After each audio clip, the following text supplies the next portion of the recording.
계속해서 우리가 창세기를 살펴보고 있습니다. 오늘은 창세기 16장 7절에서 16절 말씀입니다. 지난 시간에는 가정 문제에 대한 부분을 살펴보았죠. 하갈, 종이었던 그 하갈 문제, 그리고 그 종의 주인이었던 사례 문제, 그 다음에 아브라함의 문제를 우리가 보았습니다. 정말 믿음의 사람이라고 할 수 있는 이 아브라함 사례가 육신적인 방법을 동원해서 주님의 명령이 주어지게 되어지면 인내로 기다려야 되는데 육신적인 방법을 자기 생각들을 동원하다 보니 이런 문제가 발생한다라는 것을 우리가 살펴보았습니다. 그런 내용들이 바로 사례는 하갈을 학대했었던 문제였던 거죠. 아브라함은 그런 사례와 하갈을 그냥 방관만 하고 있었던 것입니다. 알아서 해라, 그 정도였던 것이죠. 그러니까 하갈이 임신한 몸으로 이제 광야로 도망을 치게 되는 그 결과가 오게 되었던 것이죠. 근데 하갈은 본래 이집트 여자였다라고 말씀을 살펴보았었습니다. 그래서 이집트로 돌아가려고 길로 나섰다라고 이야기하고 있는 거죠. 그래서 오늘 7절에 보면 수르로 가는 길에라고 되어져 있습니다. 그러니까 목적지가 수르라는 거예요. 이 수르라고 하는 것은 이집트 북동 경계에 있던 도시다라는 것을 알 수 있습니다. 사무엘상 15장과 창세기 25장에도 나오고 있습니다. 여러 곳에 보면 이 이집트에 있는 수르라는 것을 알 수가 있습니다. 꽤 먼 거리로 간 것이죠. 가나안 땅에서 거기까지 짧은 그 곳은 아닙니다. 몇 날 며칠을 걸어가야 되는 부분이기 때문에요. 더군다나 수퇴한 상태지 않습니까? 험난한 그 광야 길로 가고 있었다는 것을 알 수 있습니다. 그래서 몇 가지 또 우리가 지난주에 했던 말씀을 잠깐 또 언급한 부분이 되겠습니다만은, 아브라함은 아내 그 사례와 하갈을 잘 다스려야 돼, 통제를 했어야만 합니다. 가장으로서 또 족장으로서 제사장으로서 통제를 해야 되는데 그렇지 못한 부분이 있었던 것이죠. 정말 우리가 아브라함을 볼 때 믿음의 조상이라고 이야기는 하지만 이런 점에 있어서는 집안을 잘 다스리지 못했다라는 것입니다. 아브라함의 아들 이삭도 마찬가지죠. 이삭은 이제 역시 이삭에게도 아들 둘이 있었던 것인데 자기 아들 둘을 잘 다스리지 못하지 않았습니까? 큰아들 에서는 자기 마음대로 어떤 여자를 취했다고 우리가 알고 있습니까? 이방 여인을 취해버렸어요. 그렇기 때문에 부모에게 이제 실망을 가져다 준 건 아닙니까? 자녀를 잘못 가르친 부분이 되겠죠. 또 리브가는 남편을 속이는 일도 있었고요. 야곱은 어떻습니까? 이제 이삭의 아들 야곱은 또 어떻습니까? 자기 이제 형제의 그 문제로 이제 외삼촌 집으로 이제 도망을 가야 했던 문제가 있는데, 아무튼 야곱이 마찬가지로 야곱도 문제가 많았었어요. 다툼이 있었지 않습니까? 이제 부인이 몇 명입니까? 4명이잖아요. 이제 종들 둘 다 포함을 해서. 그러니까 부인들 간에 다툼도 있었던 것도 우리가 알 수가 있고요. 또 아들들이 얼마나 말 안 들어요. 불순종하고 시켜도 제대로 일 안 하고 그냥 자식들이 그 기근 때에도 쳐다만 보고 있었다라고 야곱이 말할 정도로 정말 못된 아들들이었습니다. 제대로 된 아들이 별로 없었던 거죠. 이렇게 형제들 간에 또 다툼도 있다 보니까 요셉을 또 어떻게 해버립니까? 팔아버리죠. 아니 어떻게 동생을 죽이려고까지 하고 팔아버리냐 말입니다. 좀 심각한 거죠. 이렇게 아브라함, 이삭, 야곱이 평탄한 행복한 가정을 이루지는 못한 것을 우리가 알 수가 있습니다. 그냥 믿음의 조상이라고 그러니까 믿음 좋은 사람이라고만 생각하지 인간적인 면도 성경은 기록을 해놓고 있다는 거죠. 모세도 마찬가지로 문제가 많았던 거 아닙니까? 십보라의 문제. 십보라는 사실 피해 남편이라고 하면서 좀 대들은 그런 면도 있었죠. 또 그 형제 아론과 미리암이 있었는데 문제도 많았었습니다. 또 사사기서 보면 엘리제 사장도 그렇잖아요. 그 이후에 이제 사무엘도 마찬가지로 두 아들들을 어떻게 했습니까? 제대로 다스리지 못해서 그 아들들로 인해서 문제가 생겨서 이제 왕을 세워달라고 하는 결정적인 원인이 되었던 것으로 우리가 이해를 할 수가 있습니다. 다윗도 마찬가지고요. 자, 이렇게 성경은 가정 문제 이야기를 많이 다루고 있습니다. 그런 내용들을 우리가 지난 시간에 살펴보았던 부분이죠. 자, 이런 가정에, 이런 아브라함의 가정에 일어난 이런 문제를 해결할 수 있는 방법이 뭐냐, 그 얘기입니다. 지금 아브라함으로서는 해결돼야 안 돼요. 안 되고 있는 거죠. 이 문제를 해결할 수 있는 분은 우리 하나님밖에 없습니다. 그래서 하나님께서 직접적인 개입을 하셔야만이 가정 문제가 해결되는 거거든요. 그래서 오늘 그런 내용이 나오게 되어집니다. 그래서 하나님은 오늘 이제 광야로 도망간 하갈을 만나 주시고, 또 그녀가 해야 될 일이 무엇인지, 또 아들을 낳아야 될 그 이유가 무엇인지를 말씀해 주시면서 어떤 앞으로 예언적인 계시가 임하잖아요. 또 그녀에게도 어떻게 보면 내가 그렇게 하겠다라고 했으니까 약속의 아들이라 마찬가지죠. 이스마엘이요. 또 이름까지 지어주는 그것을 보게 되어집니다. 하갈과 이스마엘에 대한 말씀은 아브라함이나 사라에게 주신 것이 아니라는 겁니다. 하갈에게 지금 주셨다는 이야기잖아요. 하갈에게 주의 천사가 나타나서 말씀을 해준 거다. 이것도 보면은 하갈이 이방 여인인데, 이집트 여인인데도 불구하고 주의 천사가 만나줬으니까 대단한 거잖아요. 그러면 우리가 별거 아니라고 생각했던 이방 여인인데 이 여자를 주님께서 이렇게 만나줄 필요가 있을까? 궁금증이 생기잖아요. 이런 것들을 우리가 좀 성경을 보면서 그냥 넘어가지 말고 오늘 왜 이런 말씀들이 기록되어져 있을까? 우리가 살펴보려고 하는 것입니다. 그러니까 이런 말씀을 아브라함에게 주시지 않고 하갈에 주셨다라고 하는 것은 엄청난 의미가 담겨져 있다라고 하는 부분입니다. 자, 이런 부분을 우리가 한 절씩 살펴보겠습니다. 7절을 보십시오. 주의 천사가 광야의 물샘 옆에서 곧 수르러 가는 길에 있는 샘 옆에서 그녀를 찾아내요. 여기서 이제 주의 천사가 나오네요. 성경에 주의 천사가 좀 나오긴 합니다. 근데 여기서 주의 천사, 처음으로 이렇게 주의 천사라고 진하게 주자가 나오잖아요. 주의 천사가 누구냐라고 하는 부분입니다. 이 주의 천사는 하나님을 말하고 있습니다. 우리 주님 자신을 말하고 있는 거예요. 이제 구약에서는 하나님께서 주의 천사로 현현하신 내용들이 많습니다. 아브라함에게도 그렇게 나타나셨던 부분이 있겠습니다만은, 아무튼 주의 천사 언급이 오늘 여기에 처음으로 언급되어져 있습니다. 갈라디아서 4장 14절에도, 사도행전 27장 23절에도 이렇게 말씀을 하는 부분이죠. 주의 천사가 누구냐라고 할 때 하나님이다, 우리 예수님이다라고 말씀을 하고 있는 것입니다. 이 주의 천사가 창세기 26장에 4번이나 기록을 하고 있어요. 그만큼 중요한 요소를 담고 있다는 것을 알 수가 있습니다. 근데 이분이 바로 후에 창세기 22장 11절에 아브라함아 아브라함아라고 부르시는 하나님이라는 거죠. 오늘 이것을 간략하게 이제 말씀을 드리는 것입니다. 주의 천사로 구약에는 하나님께서 현현하셨다, 나타나셨다라고 하는 것입니다. 또 말씀드렸다시피 주의 천사는 주님 자신이기도 하시고 주 예수 그리스도를 말씀하고 있다는 것입니다. 그런데 이런 주의 천사는 경배도 받습니다. 일반적으로 천사 그러면 경배를 받아야 안 받아요? 안 받아요. 근데 주의 천사는 경배를 받습니다. 사사기에도 또 우리가 살펴볼 수가 있겠죠. 자, 학대받는 여종 하갈, 이 도망치고 있는 하갈을 만나러 오신 분이 누구예요? 금방 말씀대로 주 하나님이신 주의 천사다라고 말씀을 하고 있는 것입니다. 그래서 그 장소, 만난 장소는 이집트의 수루였던 것이고 광야의 물샘 옆 그 샘에서 만났다라고 하는 부분입니다. 그런데 보십시오. 하갈은 도망쳤지 하갈이 주님을 만나려고 나간 건 아니죠. 누가 찾아왔습니까? 하나님이 찾아온 거라. 참 이건 중요한 부분입니다. 우리가 이거를 이제 영적인 부분으로 또 생각을 해보면 죄인들이 주님을 찾습니까? 하나님이 죄인들을 찾습니까? 하나님이 죄인들을 찾으시는 거죠. 요한복음 4장에도 야곱의 우물을 우리가 생각해 보면 거기에 사마리아 여인이 있습니다. 그 여인이 많은 일들로 죄 가운데 있는 여자잖아요. 주님은 일부러 그쪽으로 가셨어요? 안 가셨어요? 일부러 가신 거예요. 안 가셔도 되는데 일부러 가신 거예요. 이 여인을 만나려고. 우리 하나님은 이렇게 찾아오시는 하나님이라는 거죠. 7절에 주의 천사는 하나님인데 주의 천사가 하갈을 찾아왔다, 오셨다라고 하는 부분입니다. 8절 보겠습니다.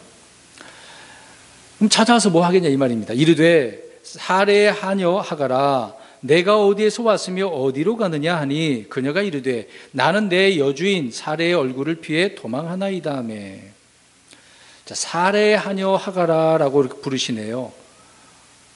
하나님께서는 이름도 다 알고 계십니다. 이미 누구인지를 알고 계시는 거죠. 지나가다가 거기 누구냐 그렇게 한 게 아니죠. 아예 이름을 부릅니다. 우리 주님이시니까. 하갈은 아브라함의 아이로 수태했지만 여전히 사라의 하녀이죠.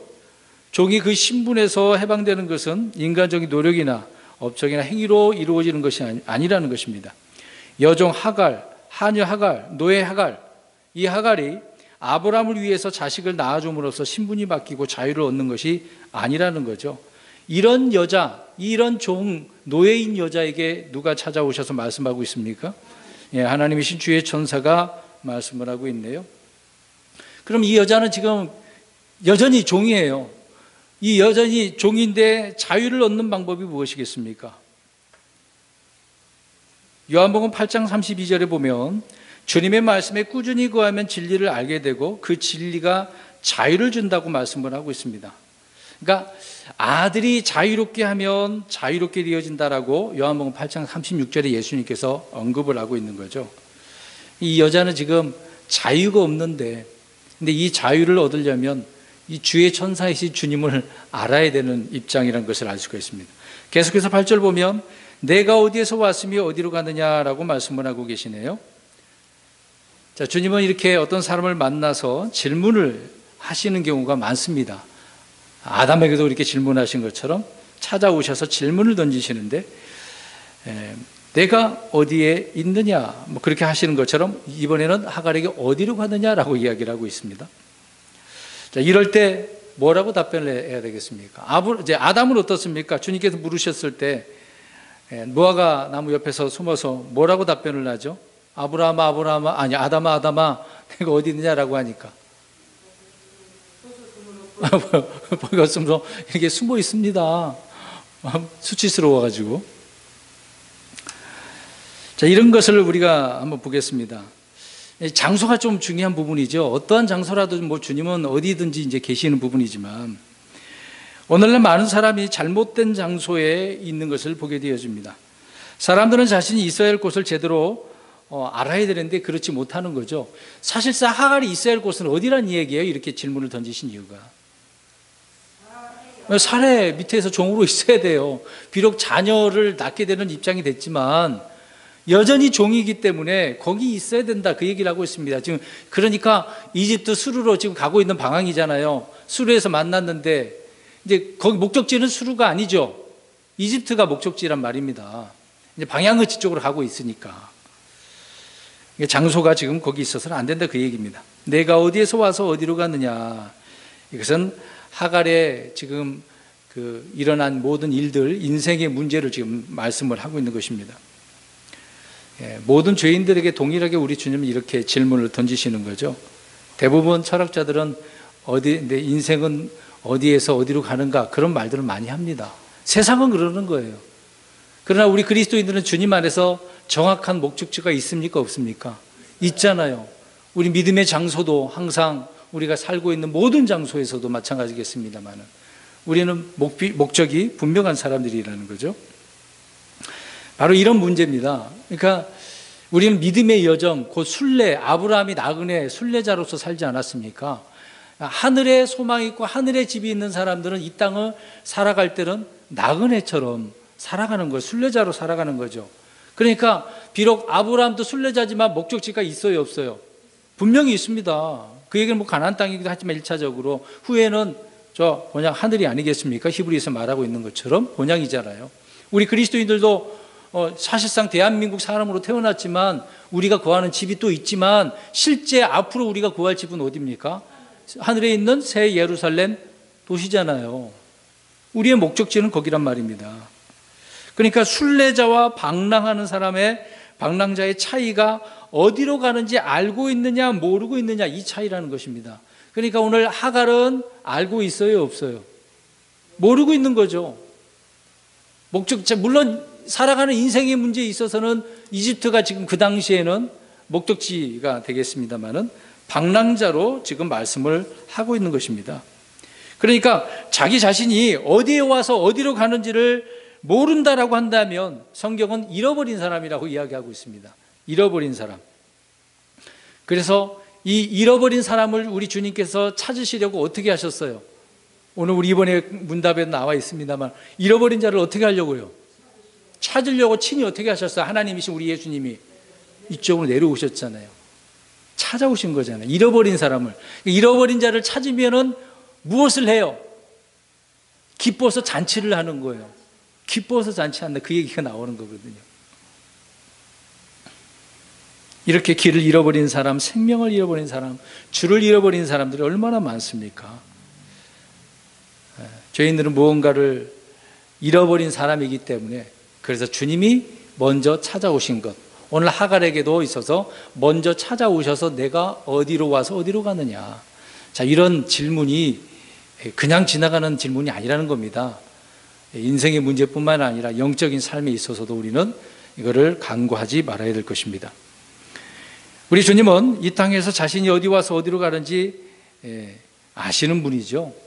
그래서 요한복음 8장 14절에 보면 내가 어디에서 와서 어디로 가는지 알거니와 라고 이야기합니다. 우리 주님도 분명한 그런 목적이 있는 분이 아닙니까? 목적지도 있으시고요.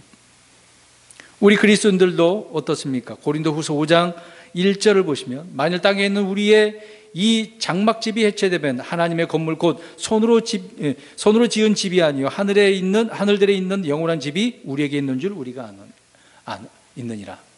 하늘에 있는 집 우리가 알고 있다는 얘기죠. 그러니까 흔히 이제 요새 우리 한국 사람들 그렇잖아요. 사람이 죽으면 이제 혼이 육신의 몸을 떠나면 어떻게 한다고 그래요? 어디를 또 돌아다닌다고 그래요? 불교 용어처럼 뭐 구천을 또 돌아다닌다. 그래서 그들을 달래주기 위해서 또 죽은 사람을 뭐 한다고 그래요? 예, 뭐 사구제 또 시간이 또 얼마 지나면 또 뭐 한다고 그러더라고요. 예. 우리는 떠도는 게 아닙니다. 믿는 자는 주님과 함께 있는 것이고 불신자들은 지옥에 가는 거게 되겠죠. 죽음 뒤의 일은 아무도 모른다라고 하는 게 아니라 우리는 어떻게 되는지를 분명하게 아는 거죠. 세상 사람들은 모르겠지만 우리는 분명히 안다라고 하는 것입니다. 데살로니가전서 4장 17절에 우리는 항상 주와 함께 있게 될 것이다라고 말씀을 하고 있습니다. 자, 지금 하갈은 지금 어디서 와서 어디로 가고 있는 거예요? 살해의 얼굴을 피해서 도망가고 있으면서 이집트로 가고 있는 것이죠. 도망치고 있는 중입니다. 살해의 학대와 아브라함의 그 무관심, 자신의 교만으로 인해서 멸시한 거잖아요. 결국 여러 가지 문제로 복합적으로 그것 때문에 고통을 당함으로 인해서 이렇게 도망가고 있는 것을 보게 되었습니다. 말할 수 없는 고통이잖아요. 여러분, 이런 고통이 있다고 한다면 우리는 어떻습니까? 사람 문제잖아요. 지금 이건요. 지금 먹을 거 문제는 아니잖아요. 육신의 다른 문제는 아니, 질병 문제도 아니잖아요. 사람 문제에 우리가 이게 심각하게 우리는 고민할 때가 많이 있습니다. 이런 고통이 하갈에게 있는 것이 있네요. 그래서 뭐라고 대답을 합니까? 도망갑니다라고 이야기하는 거예요. 나는 지금 도망하나이다 이렇게 설명을 하고 있는 거죠.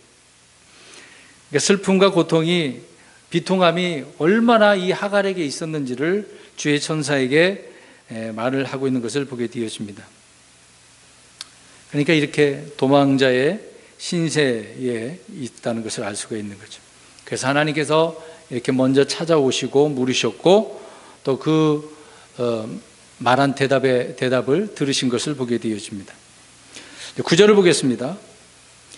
주의 천사가 그녀에게 이르되 내 여주인에게 돌아가 그녀의 손 밑에서 복종하라 하고, 지금 도망가고 있는데 어떻게 하라 그래요? 돌아가서도 여주인에게 복종해. 그러니까 계속해서 어떻게 있으라는 얘기예요.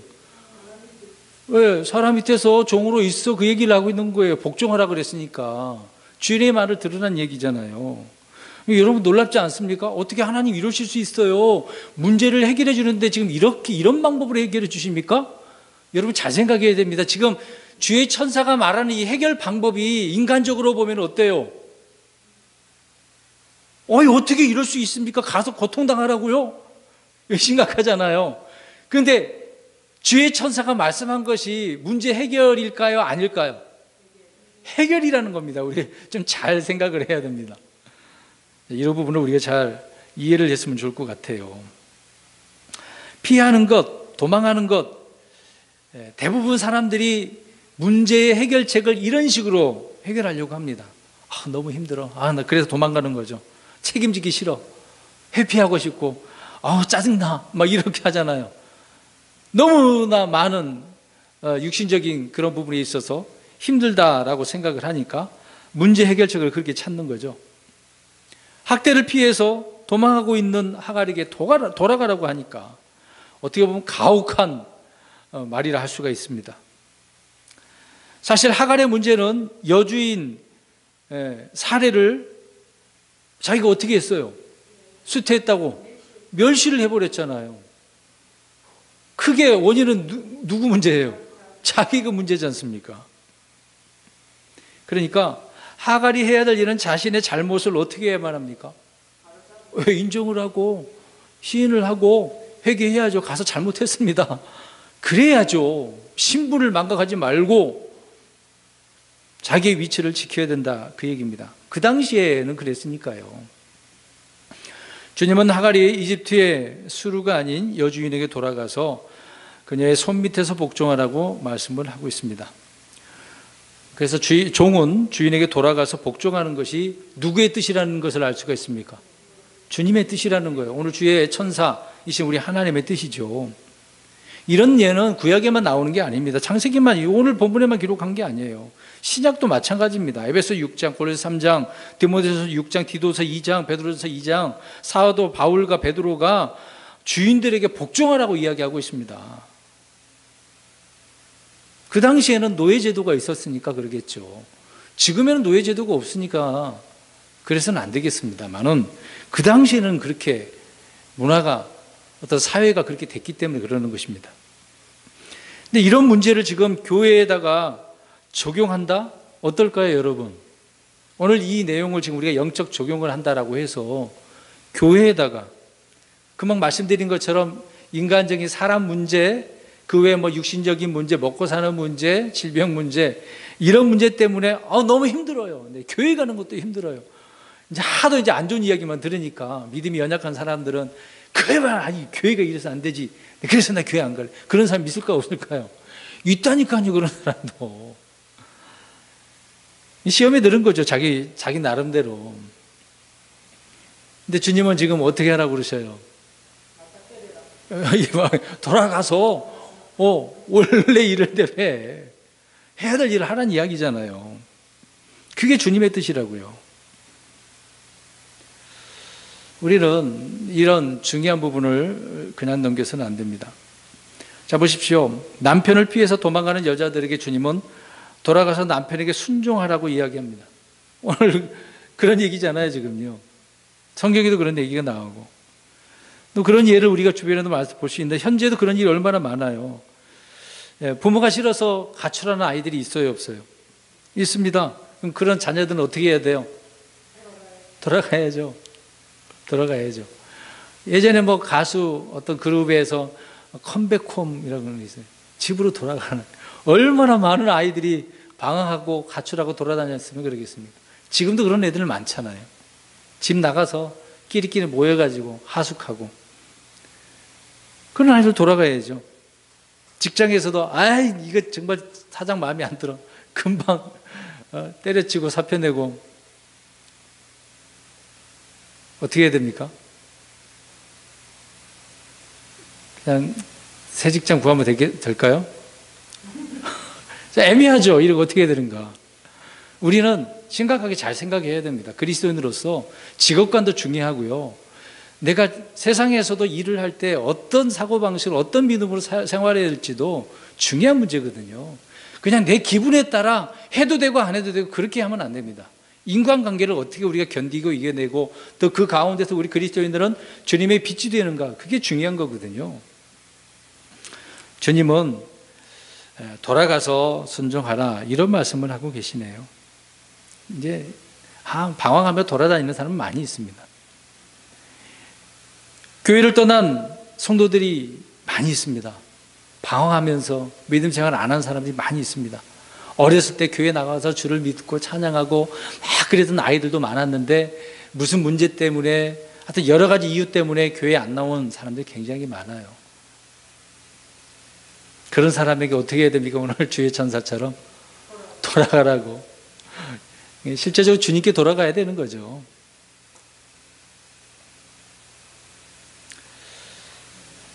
자, 이렇게 돌아가야 된다라고 하는 것을 말씀을 하고 있습니다.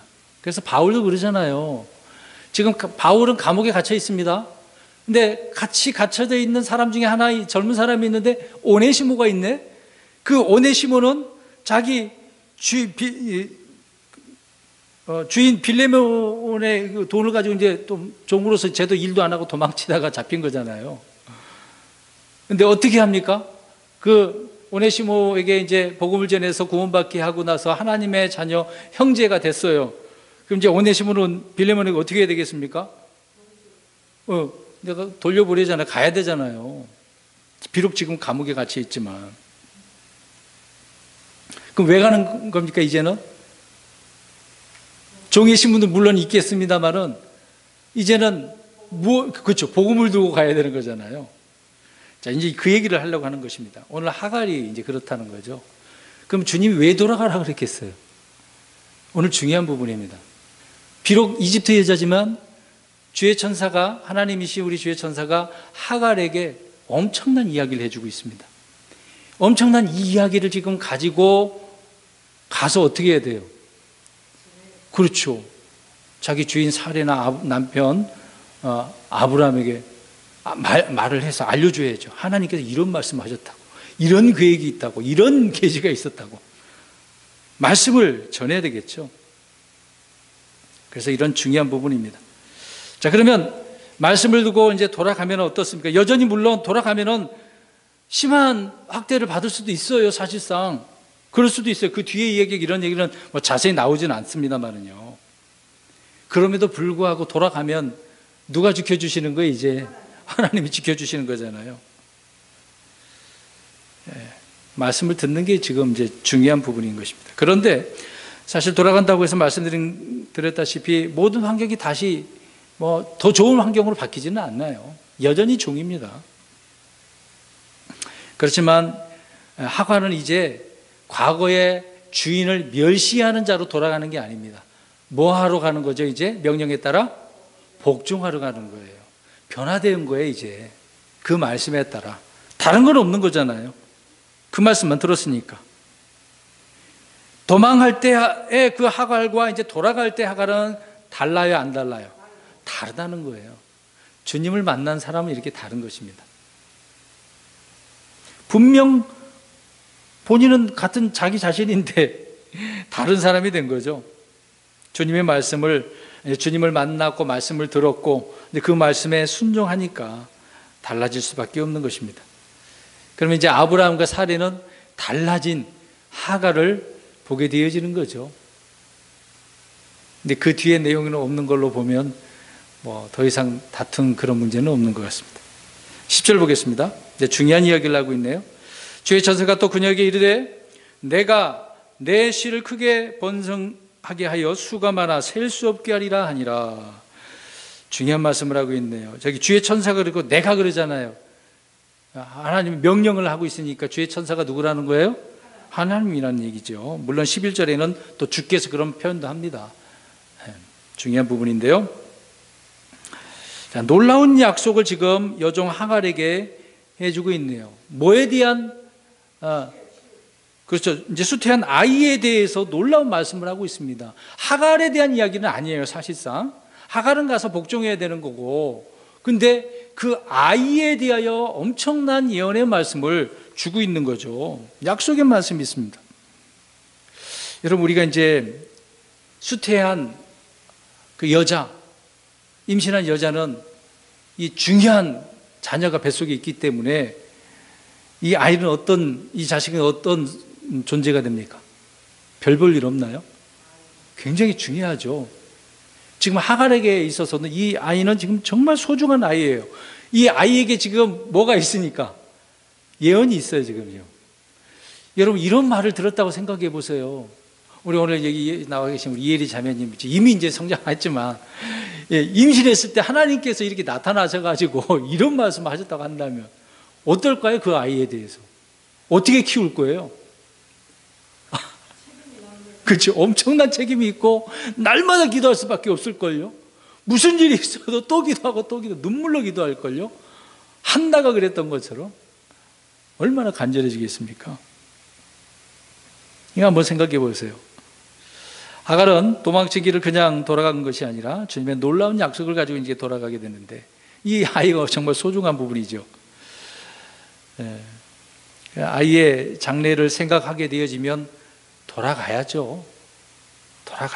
돌아가야만 그 문제가 해결되어지니까. 이제 아비도 없이 키울 수는 없는 것 아니겠습니까? 성장할 때까지는 그렇게 해야만 하니까요. 그러니까 자식을 위해서라도 돌아가야 함을 알 수가 있습니다. 그런데 주님께서는 내가 내 씨를 크게 번성하게 하여 수가 많아 셀 수 없게 하리라. 이미 이 말씀 우리는 아브라함을 통해서 해주신 말씀이잖아요. 바다의 모래같이 하늘의 별같이. 하나님은 그렇게 말씀하셨어요. 물론 그건 이제 이삭 그 이후에 낳을 씨가 되겠죠. 또 우리 주님도 주님을 예수 그리스도를 말하기도 하는 것이지만, 오늘 이스마엘에 대해서도 이렇게 말씀을 해주고 있네요. 그러니까 이 말씀은 하갈에게 있어서, 하갈의 인생이 지금 비참했지만 이런 말씀을 받았으니 자기 자신에게는 어떻습니까? 엄청난 복이고 기쁨이죠. 그렇죠. 엄청난 영광이죠. 계속해서 11절 보겠습니다. 주의 천사가 또 그녀에게 이르되 보라, 내가 아이를 가졌은즉 아들을 낳으리니 그의 이름을 이스마엘이라 하라. 주께서 내 고통을 들으셨느니라. 중요한 부분을 또 여기서 말씀을 해주고 있네요. 하갈의 태 속에 있는 아이의 이름을 어떻게 주고 있습니까? 이름을 지어주시고 계셔요. 하나님이 이름을 지어주신 거예요. 하나님이. 이스마엘이라고 하는 뜻은 지금 금방 말씀하고 있는 것처럼 주께서 들으셨다는 이야기예요. 고통을 들어주셨다. 엘은 하나님이고 이스마, 거기까지는 이제 들으셨다, 그렇게 생각하면 되겠네요. 하나님이 들으셨다. 이스마엘 이름은 좋은 이름이에요? 나쁜 이름이에요? 좋은 이름이에요. 오늘날 그 이슬람의 후예가 문제가 많아서 그렇지, 그 당시에는 지금 주님이 이름 지어주신 일이기 때문에 좋은 이름이에요. 후손에 대한 예언을 하고 있으니까. 이스마엘을 보면 나쁜 놈이라고 우리 다 볼 수는 있는 거 아니거든요. 지금 이슬람권에 있는 그들을 생각해 보면 저 이스마엘 나쁜 놈이다 그렇게 생각을 하는데, 꼭 그렇게 보면 안 됩니다. 아무튼 주께서 들으셨다라고 하는 뜻인데, 하갈의 고통, 그것을 들으시고 이름을 그렇게 또 지어주시네요. 사라에게 학대받을 때 하갈이 내는 고통의 음성을 주님은 다 들으셨다는 이야기죠. 이걸 우리가 또 영적으로 생각해 보겠습니다. 우리 그리스도인들에게는요. 우리가 내는 여러 가지 막 신음하는 소리들이 있을 거 아닙니까? 말하는 거, 모든 음성 소리들, 또 탄식하는 거, 불평하는 거, 감사하는 거, 찬양하는 거, 원망하는 거, 이 모든 것들을 다 우리 주님은 어떻게 하고 계십니까? 들으셔요. 지금 이집트 여자, 이방 여자, 노예인 여자의 이 고통도 주님께서 들으시는데, 하물며 우리는 하나님의 자녀들인데 우리가 생각하는 것, 속에 품는 것들을 말하는 것도 주님께서 안 들으시겠습니까? 모든 것을 다 보고 계시고 들으시고 계시는 건데요. 지금 여기에서는 들으신 거예요. 뒤에는 좀 이따 말씀드리겠습니다만 보고 계셨대요. 11절에 주의 천사가 고통을 들으셨다라고 하면서 그의 이름을 이스마엘이라고 하셨습니다. 12절 보겠습니다. 그는 들 사람이 될 것이요 그의 손이 모든 사람을 대적하고 모든 사람의 손이 그를 대적할 것이며 그가 자기의 모든 형제들 앞에 구하리라 아니라. 네 가지가 언급되어져 있네. 들 사람, 모든 사람을 대적하고, 또 모든 사람이 또 그를 대적하고, 또 모든 형제들 앞에 구하게 된다. 이스마엘에 대한 예언이죠. 이스마엘은 어떤 사람이 됩니까? 들 사람. 들 사람 그러면 뭐라고 어떤 사람이라고 생각을 해요? 평범한 사람은 아니죠. 사냥, 야생, 좀 굉장히 강한 사람이에요. 거친 사람이라는 거죠. 근데 여기서 대적한다는 말이 뭡니까? 항상 대적한다라고 하는 관계는 전쟁이잖아요. 왜 싸우는 거예요? 이런 사람으로 살고 그 후손들도 그렇게 될 거라고 이야기하고 있는 것입니다. 자기의 모든 형제들 앞에 구한다라고 말씀을 하고 있는데, 이게 무슨 말씀이냐면요, 이 땅, 이제 이스마엘이 거하는 땅이 있잖아요. 그 영토가 서로 마주보는 경계를 말하고 있습니다. 유대인들과 이들이 서로 마주보는 거예요. 그러니까 지금 이스라엘 그 주변 나라를 보면 다 어떻습니까? 다 붙어서 마주보고 있는 거거든요. 어떻게 해서든 주변 나라들은 이스라엘을 어떻게 하려고 그래요? 공격하려고 쳐서 멸하려고 하는 거잖아요. 지금도 그래요. 과거부터 지금까지 앞으로도 계속 그렇습니다. 이렇게 대적한다라고 말씀을 하고 있네요. 아무튼 서로 마주보고 있는 그런 관계죠. 우리가 흔히 알고 있는 무슬림, 이슬람의 창시자가 누굽니까? 모하메드는 이스마엘의 70대 손이라고 말한다고 하더라고요. 정확하게 어떻게 된지 모르겠습니다만은 아무튼 70대 손이라고 이야기하네요. 근데 이들은 지금 어떻습니까? 모하메드로 인해서 그들의 교리가 좀 잘못된 교리인데 주로 무엇을 합니까? 과거에 보니 어때요? 좋은 일보다도 약탈이에요, 약탈. 말 안 들으면 어때요? 그들은 딱 두 가지 들고 있잖아요. 뭐 들고 있어요? 꿀안경하고 칼 들고 있는 거. 이걸 안 받아들이면 이건 죽는 거야. 그거거든요. 쉽게 얘기해서. 이들은 주로 그렇습니다. 그러니까 약탈을 합법적인 수단이라고 그들은 생각을 해요. 늘 전쟁을 통해서 빼앗아 오는 거예요. 지금도 이슬람권에는 어떻습니까? 자기들끼리도 전쟁이에요. 이제 그렇게 하는 것이 그들의 용맹함이라고 주장을 하는 거죠. 아무튼 모든 삶이 그들은 전쟁을 일삼고 있는 거예요. 앞으로도 계속 그래요. 그게 역사적인 사실이고 성경의 예언인 것을 오늘 말씀해 주고 있습니다. 13절 보겠습니다. 그녀가 자기에게 말씀하신 주의 이름을 나를 보시는 하나님이라 하였으니 이는 그녀가 이르기를 나도 여기에서 나를 보시는 그분을 배웠는가 하였기 때문이더라. 주의 이름을 어떻게 생각하고 있어요? 나를 보시는 하나님, 나를 보시는 하나님. 앞에서는 어떻게 했습니까? 아니, 고통을 어떻게 하셨다고 그랬어요? 들으셨다고 그랬어요. 근데 이제는 보고 계시네요. 주님께서 자신의 고통을 들으셨을 뿐만 아니라 이미 보고 계셨다라는 것을 우리는 알 수가 있습니다. 그래서 그것을 생각하고 주의 이름을 그렇게 부르고 있는 거죠. 사실상 하갈은 아브라함의 주의 이름을 부르는 것, 하나님에 대해서 이제 들었겠죠. 어떤 말씀들을 족장으로서 일을 하니까 옆에서 들었겠죠. 어느 정도 기간 동안에는. 그러나 이제 직접적으로 이렇게 만나서 듣는 거 처음 아닙니까? 놀라운 일이죠. 자, 이런 하갈은 주님께서 자신을 보고 계셨다는 사실을 이제 안 거예요. 이제 안 거예요. 실제 경험한 거니까. 그러니까 실제 체험이 정말 달라요, 사람들이. 믿음 생활 할 때도 그래요. 체험이 있어야 됩니다. 체험이. 우리가 신앙생활 하면서 인내는 연단을 연단하면 소망은 체험 난다고 하잖아요. 경험. 이런 과정이 있어야 신앙에도 힘이 생기는 거거든요. 체험이 없는 분들이 좀 그냥 우유부단하고 흐지부지하는 경우가 많이 있습니다. 아무튼 하갈은 누구나 그랬던 것처럼 주님의 임재나 시선을 전혀 의식하지 못한 채 그렇게 살고 있었는데 자신이 겪은 일들을 다 보고 계셨고 듣고 계셨다고 하니까 놀라운 거죠. 엄청난 경험을 하게 된 것입니다. 그래서 14절에 그 샘의 이름을 뭐라고 합니까? 그러므로 그 샘을 부엘라 헤로이라 하였더라. 보라, 그 샘은 가데스와 베레 사이에 있느니라. 자, 부엘라 헤로이가 이제 나를 보신다 그 의미거든요.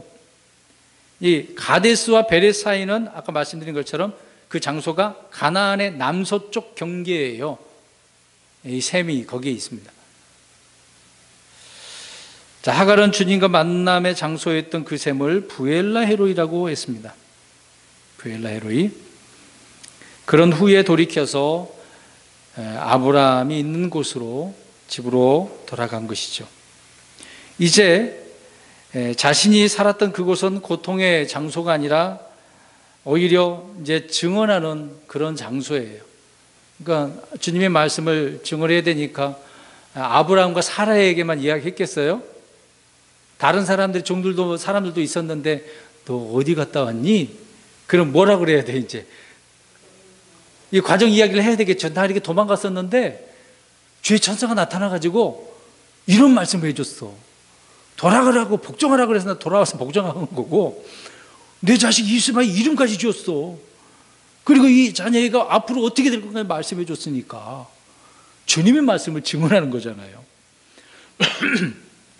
그런 의무가 이제 하갈에게 있게 되어진 것이죠. 그래서 과거에 지냈던 그 장소가 이제 은혜의 장소가, 증언하는 장소가 되었다라는 것을 알 수가 있습니다. 그러니까 우리가 이걸 생각해 보면 항상 우리가 거하고 있는 그 자리는요, 주님과 어떤 만남, 영적 교제, 말씀의 깨달음, 또 우리는 그리스도 주님의 그 복음, 그리스도의 복음, 권능, 십자가의 권능, 이것을 전해야 될 의무가 있는 거잖아요. 믿지 않는 우리 가족들뿐만 아니라 주변의 많은 사람들에게 있는 그 초소에서 증언하는 사람이 되어야 돼요. 때로는 우리가 말로 하지 못하면 행동으로 보여줘야 되는 거잖아요. 그게 이제 빛으로 보여주는 거 아닙니까? 삶으로 보여주는 것이니까.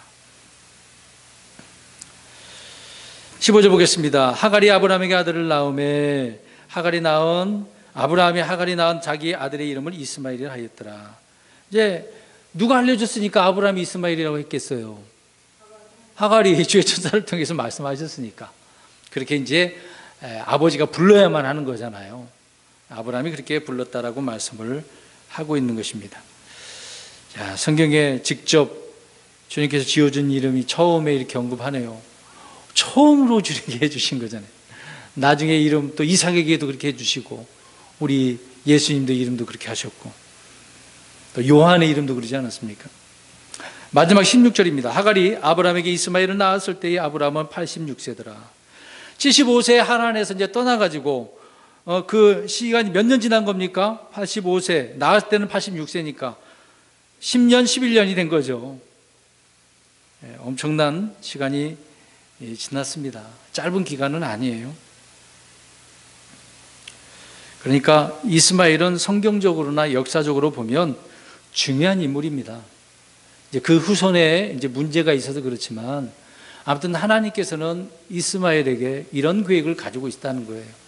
꼭 하나님은 자신이 계획한 그 시에게만, 물론 목적, 핵심이 있겠지만 그 주변의 일들도 다 하나님의 계획이 들어가기 때문에 우리는 주님의 계획을 넓게 봐야 됩니다.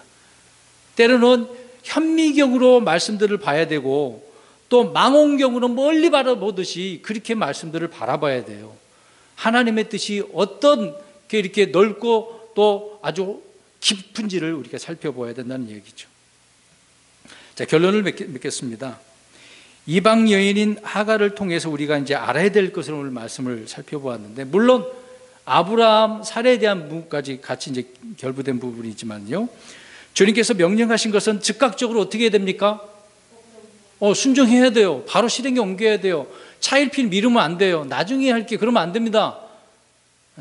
못 할 수도 있어요. 지금 당장 하는 게 좋아요. 미루지 마시고. 그리고 주님께서 약속하신 것은 어떻게 해야 돼요? 서두에 말씀드린 것처럼 약속한 건 어떻게 해야 돼요? 기다려야 되는데 어떻게 기다려야 돼요? 로마서 또 그 얘기 있지 않습니까?